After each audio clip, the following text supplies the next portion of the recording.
Hello guys, আজকে ছাদে উঠে ভিডিও করতে গিয়ে দেখলাম আমার ছাদ বাগানে হওয়া বাঙিটা আজকে পুরো পেকেই গেছে।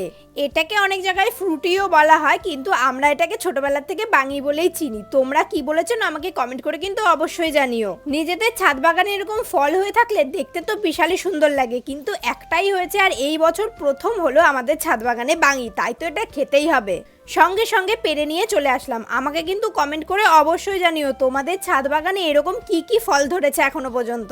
ইটস পাপিয়া শর্ট বলেছে, দিদি তোমার ভিডিও আমার খুব ভালো লাগে, ফার্স্ট টাইম থেকে তোমার সব ভিডিও দেখি।